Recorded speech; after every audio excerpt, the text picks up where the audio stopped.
اسرائیل Palestine کے خلاف نہیں ہے، اس کی دشمنی پاکستان سے نہیں ہے، اس کی دشمنی ایران یا سعودی عربیہ سے نہیں ہے، اس کی دشمنی اسلام سے ہے۔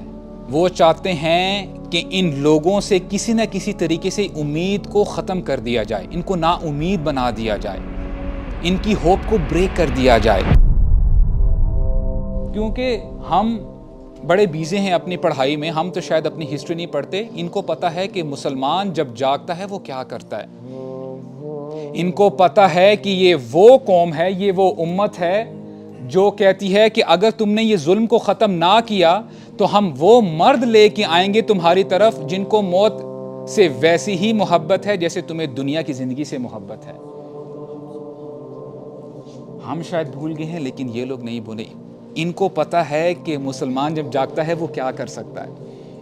ان کو پتہ ہے کہ اگر یہ جاگ گئے، ان کو وہ واقعہ یاد ہے غزوہ احد پر کہ ایک صحابی تھے غزوہ بدر میں تو وہ پارٹیسپیٹ نہیں کر سکے، کہتے ہیں یا رسول اللہ I really miss fighting against the pagans۔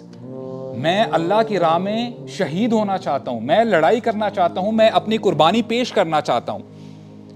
یا رسول اللہ اگر مجھے ایک موقع مل جائے تو آپ دیکھیے گا کہ میں کیا کرتا ہوں۔ اللہ تعالیٰ نے موقع دے دیا، غزوہ احد آ گئی اور یہ ابھی کھجور کھا رہے تھے۔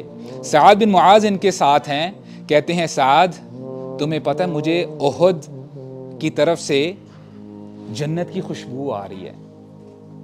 انہوں نے کھجوروں کو ویسے ہی وہاں پہ چھوڑا اور وہاں پہ گئے اور اپنی جان کا نذرانہ پیش کر دیا۔ اسلام کبھی بھی کمزور نہیں تھا، اسلام واز نیور ویک۔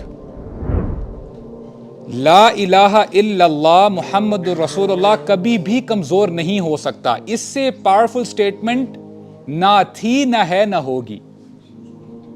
ہم عموماً جب 13 سال مکی پیریڈ کی بات کرتے ہیں، مکن ایرا، عموماً ہم سمجھتے ہیں کہ وہاں پہ مسلمان بڑے کمزور تھے، اسلام بڑا ویک تھا۔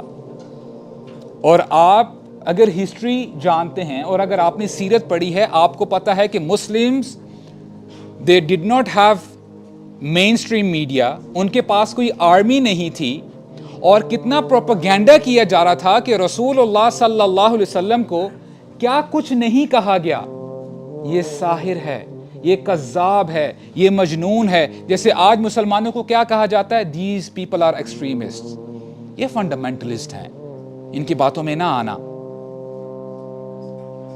لیکن ہوا کیا، بلکہ ابو لہب جو کہ اپنا رشتہ دار ہے وہ پیچھے پیچھے جاتا تھا۔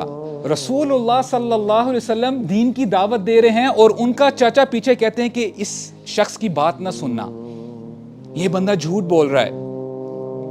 چونکہ مین سٹریم میڈیا ان کے ہاتھ میں تھا، انہوں نے جو ناچنے والیاں تھیں، جو ڈانسرز تھی، ان کی بھی ارینجمنٹ کی۔ رسول اللہ صلی اللہ علیہ وسلم ایک جگہ کھڑے ہو کے جب دین کی دعوت دے رہے ہیں، یہاں سے انہوں نے ڈانسرز کو بلایا کہ تاکہ لوگوں کو ڈائیورٹ کیا جائے۔